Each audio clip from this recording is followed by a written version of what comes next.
I'm going to depart a little bit from our usual church format because I want to talk a little bit. I actually minored in U.S. history when I was in college, and it troubles me, as it does, I think, a lot of you, to see the infiltration of government by certain religious forces. This has been a problem we've had going right back to 1776. It's a challenge, but it is it is something that we need to be diligent about. And of course, Carla and I were serving in Indianapolis when they rolled out the Religious Freedom Restoration Act. There in Indiana with Governor Mike Pence and all of that. And so, it was just it's fascinating to see this this relentless approach that we need to be a Christian nation. And I do know that there are a lot of people who like to claim, Christian heritage for the founding of our country.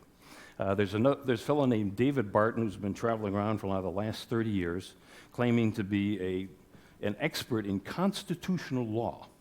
And he pulls these quotes out from Thomas Jefferson and James Madison, just showing how Christian they were and their intentions for a Christian nation. Problem is that these quotes are a complete lie.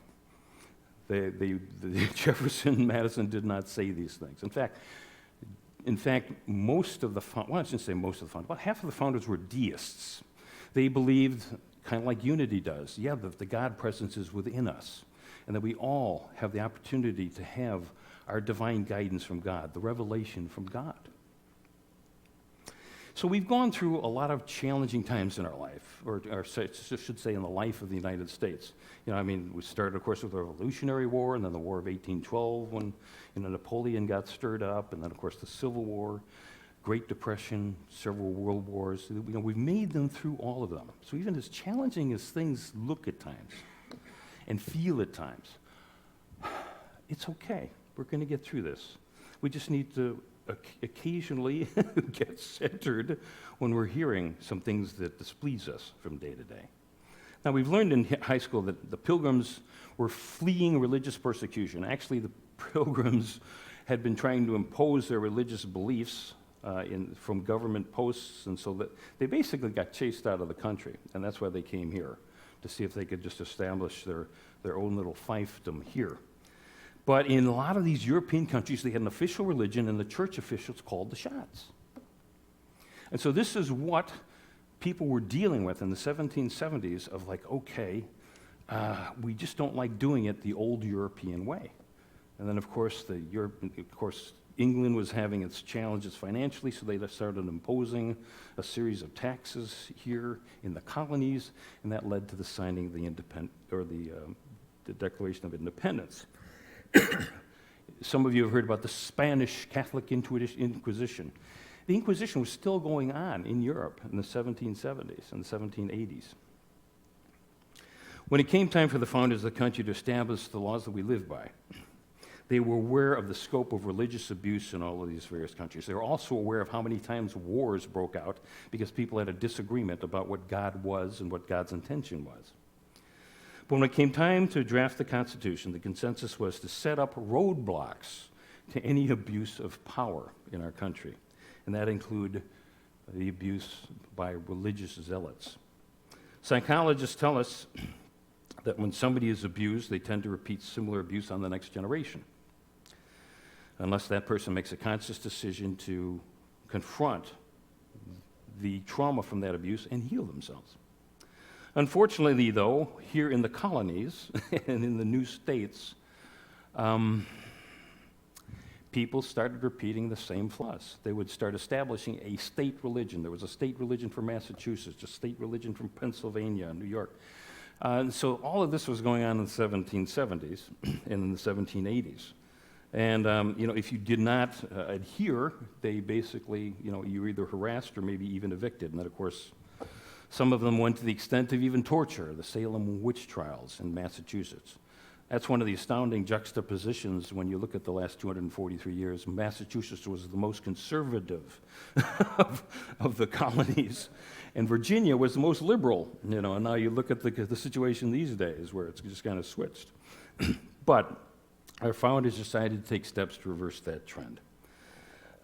George Washington, James Madison, John Adams, Thomas Jefferson all felt strongly that you needed to put in a specific separation of church and state.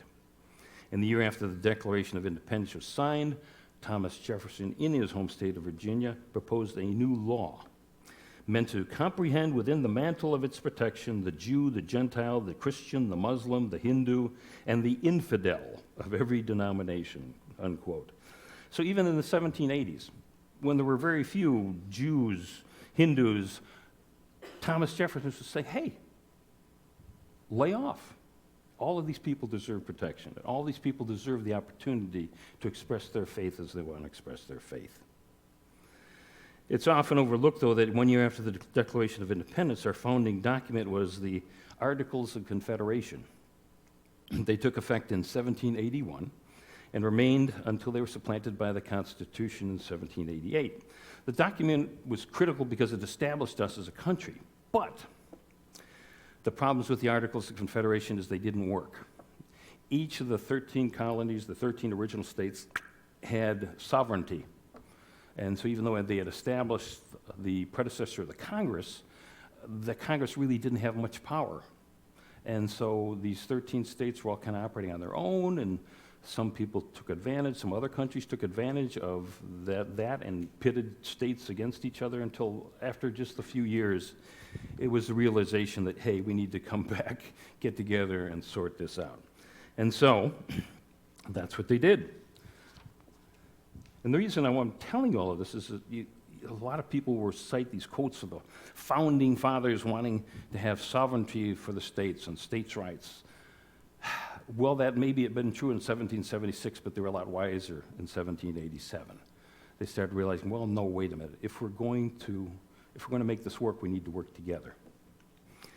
So, some of you would like to believe, or some would like to believe, that one big happy family came together in the summer of 1787, slapped a few paragraphs together, and emerged with the Constitution. Actually, it was 16 weeks in the hottest summer that people could remember in Philadelphia. And remember, they were working indoors with no air conditioning. But everybody was sworn to secrecy, and James Madison, who was very good at taking notes, took the notes for the Constitutional Convention there that they had that year. And they weren't released until many years later, so that everybody could speak their mind, and it was understood that none of those words would go outside of those walls, except for the Constitution. So, as I mentioned, there were Bible thumpers, back then. And yeah, they were there at the convention, but there was one thing that everybody could agree on. They didn't trust each other. Or at least one denomination, the Baptists didn't trust the Catholics, didn't trust And so they all recognized, so the only common ground is that if we all agree to keep our nose out of it. And that's what happened. On September 17th, 81-year-old Benjamin Franklin, the oldest delegate of the convention, spoke as they nitpicked the final draft. And he said, "I cannot help expressing a wish that every member of the convention who may still have objections to it would with me, on this occasion, doubt a little bit of his own infallibility and to make manifest our unanimity, putting his name on this instrument." And they did. Joseph Campbell is one of my favorite writers. He actually passed away in 1988, but he did this wonderful series of interviews with Bill Moyers. And that's something I think I may have to do. There were six one-hour episodes of it. We'll have to show them at some point. I've got the DVDs. But they're called The Power of Myth interviews. He was considered the world's expert on comparative religion and mythology. And in those interviews, he said, when you look at those amazing people who got together in Philadelphia, he says, we haven't had men of that quality in politics very much. It's an enormously good fortune that these gentlemen had the power and were in a position to influence the events of the time. So, as you notice, the title of today's lesson is America's Vision Statement. And for those of you who aren't familiar, you have had that vision statement in your hand if you ever had in your hand a dollar bill. It is the Great Seal of the United States. I'm going to have Duncan put it up there. So, yeah, it looks, let me see here. I've got one of these fancy little laser pointers. But, yeah, if you've ever noticed, and I know when I was a kid I noticed this, underneath each of the circles it says, Like over here it says the Great Seal, and then it says of the United States. So I want to take a closer look at this vision statement because it was a 3-year process of putting this together. And I know when people were talking about coming up with a $1 coin, I actually wrote the Treasurer of the United States and said this should be the 2 sides of the coin, the Great Seal of the United States. As I mentioned, a lot of our founding fathers were Christian mystics, the deists that I'd mentioned earlier before. And they left us with this vision statement. Now I know that there are several interpretations of the symbology here, but I'm going to use Joseph Campbell's because I think his is the most accurate. So some of the founding members, including George Washington, were members of the Freemasons.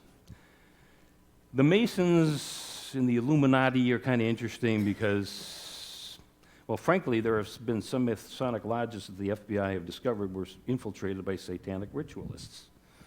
But the Freemasons, what we're talking about here, in the Encyclopedia Britannica says, Freemasons, the teachings and practices of the Fraternal Order of the Free and Accepted Masons, the largest worldwide secret society. Originating in the guilds of medieval stonemasons, the organization became an honorary society in the 17th and 18th centuries, adopting the rites and trappings of ancient religious orders and chivalry brotherhoods. Membership is extended only to adult males willing to express belief in a supreme being and the immortality of the soul.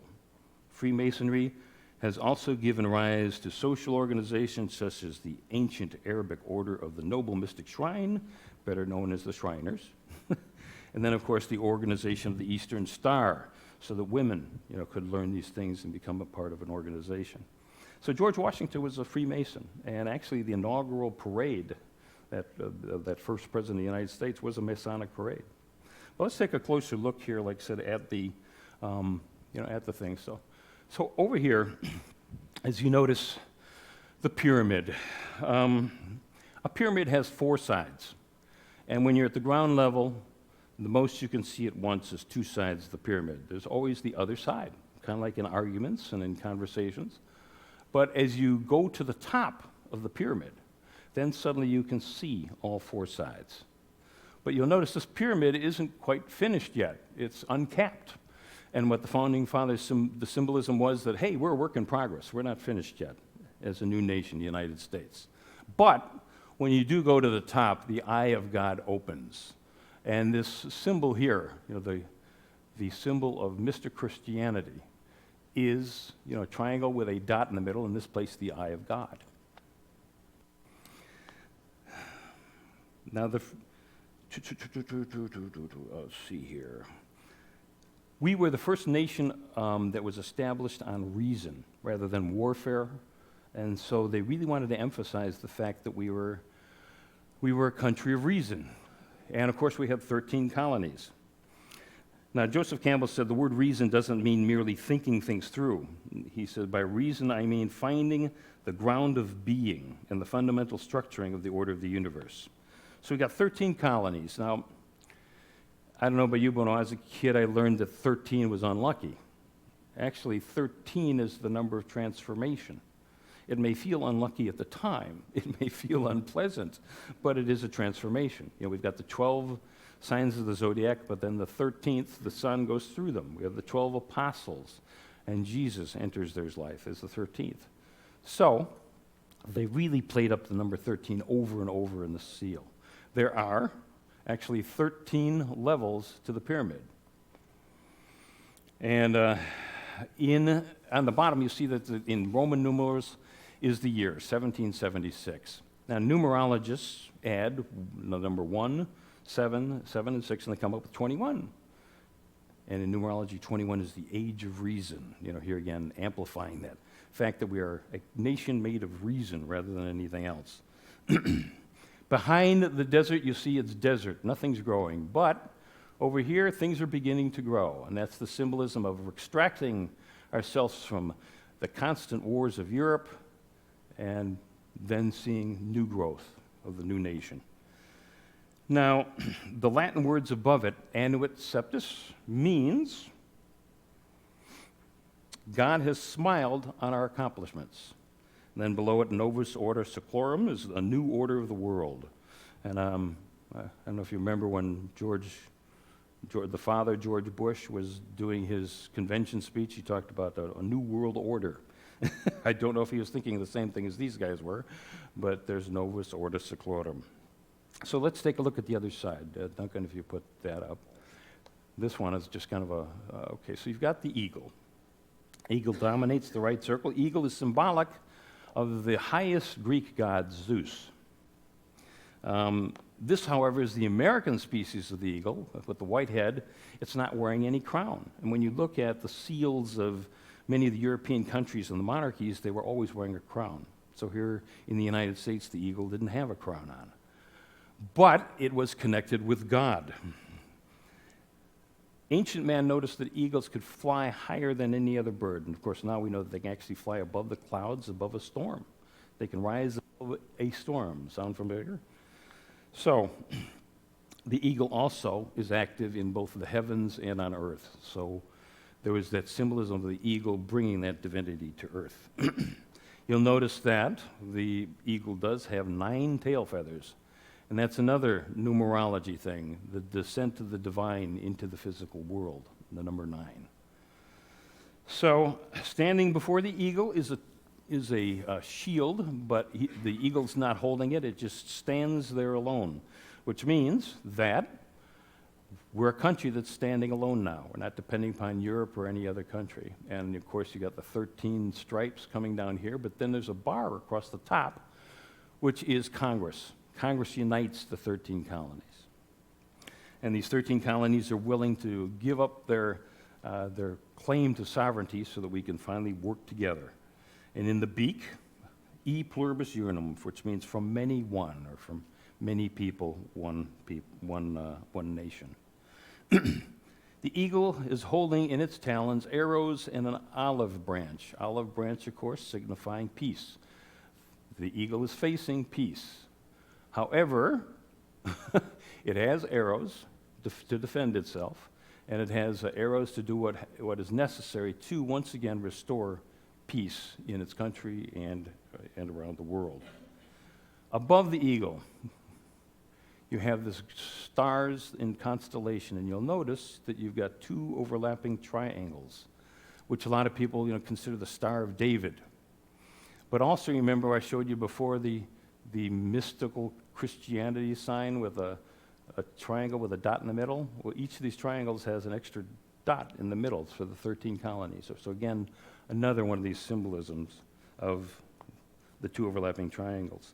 So go ahead and put the next slide up there, Duncan. So yeah, here's the sign of mystical Christianity, that triangle with a dot in the middle to remind us that this is the place from where all good comes, from within. God is expressing in and through us. So it's a powerful vision. And the 13 colonies, like I said, surrendered their sovereignty, being willing to work together. Now, Winston Churchill, one of his quotes is, "A democratic republic is the worst form of government, except for all of the others that have been tried." His point was that, yeah, it's not perfect, but the other forms of government are worse in their injustices.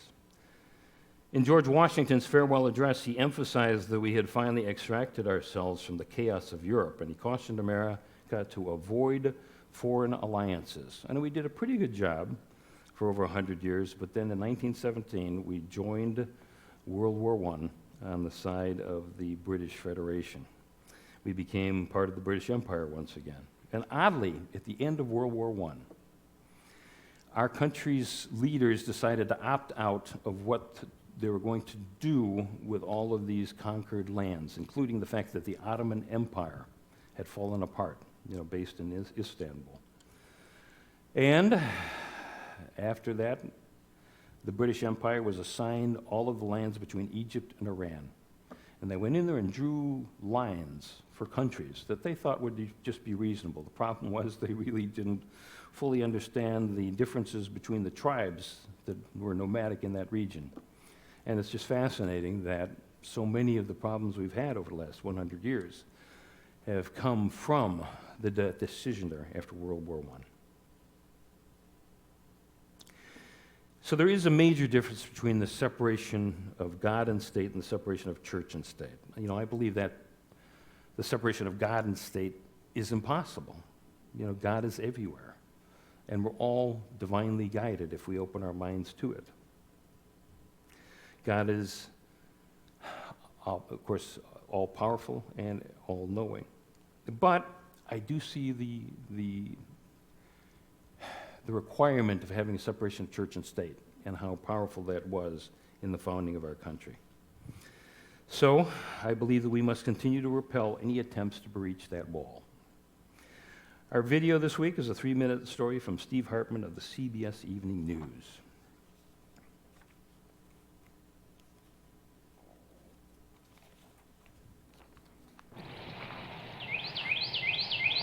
It all began here in Raleigh, North Carolina, A1. with a flurry of plastic bombshells. You sunk our battleship! A few years ago, 11-year-old twins Carter and Jack Hansen got really into the game Battleship. That got them interested in naval warfare in general, which eventually led to a family vacation to see the Yorktown, a retired aircraft carrier in Charleston, South Carolina. My mind was just blown, like blue. The kids say the Yorktown changed their lives, I just realized how amazing history could be. and it was about to get even better. On that same trip, the boys learned about a World War II vet named Robert Harding, who actually served on the Yorktown. They got his email address, Wow. started corresponding daily, and became really enamored. The boys now keep his picture by their beds. And if you ever go to the Yorktown with them, as we did, they'll chew your ear off about Mr. Harding and what he did on board as a plane handler. And when the plane's ready to launch, he would go unstrap this, and the plane would go flying that direction. The folks who run the Yorktown say a lot of kids love the ship, but no kid has ever fallen for a sailor who served here like these two boys have fallen for Mr. Harding. Which is why, for this trip, the Yorktown made special arrangements Okay. for a surprise visitor. Mr. Harding? That's right.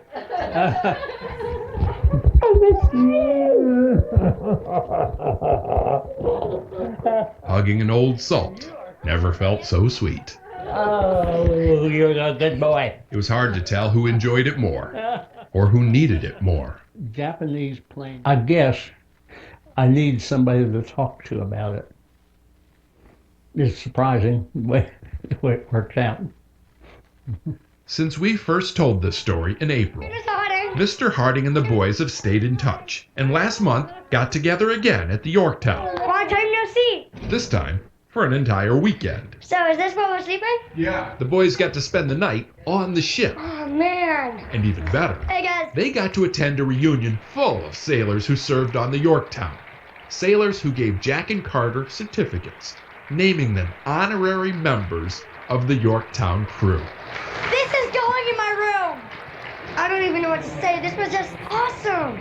I mean, an official member of the Yorktown. It's been my dream. There we go. Whoever said history is irrelevant, obviously, never fell in love with it. We don't know about how we've changed his lives, but we know that he obviously changed ours. Steve Hartman, on the road, in Charleston, South Carolina.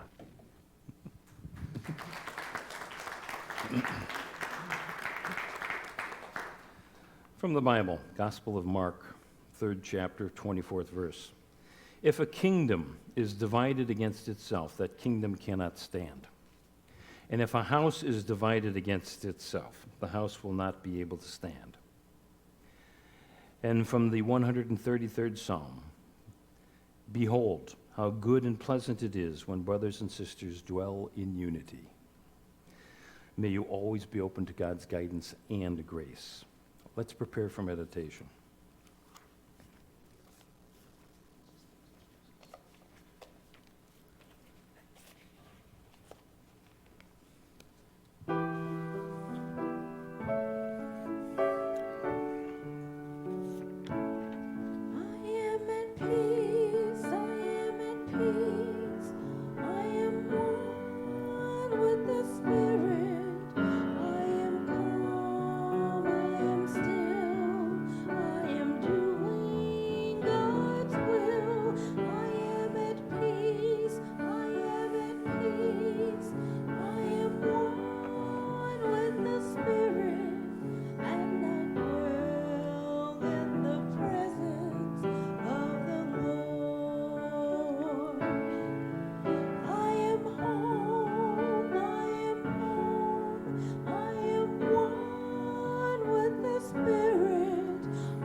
Let's dwell in the presence of the Lord.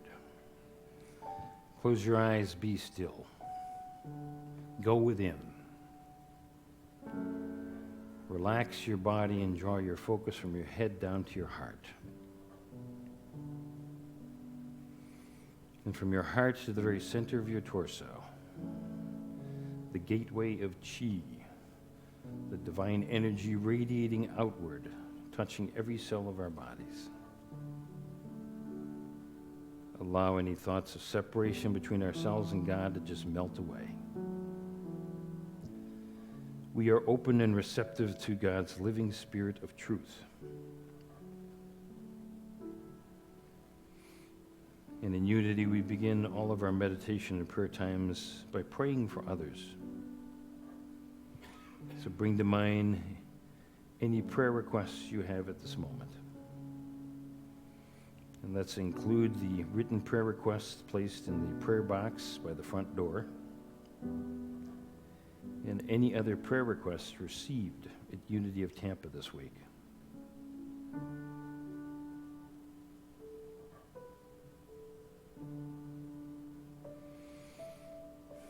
We now see and know that the divine perfection and the divine substance is in and expressing through each of these prayer requests as their highest good, today and every day hereafter. And let's pray for Unity of Tampa. Unity of Tampa is a thriving community. Let us see Unity of Tampa thriving in consciousness, people, and revenues. We now see the new right and perfect location making itself known to us, and us being drawn to the right and perfect location. The God presence as Unity of Tampa is a divine magnet, attracting anyone who can benefit from who we are and what we are about, attracting health, prosperity, love, joy, and inner peace to Unity of Tampa and all who come here. I now invite you to take the words I'm about to speak as your own words in prayer this morning. I am ready to do my part in making the United States a better country. I see the United States as divinely guided and divinely protected. I see my country's leaders embracing the divine ideas of love and harmony.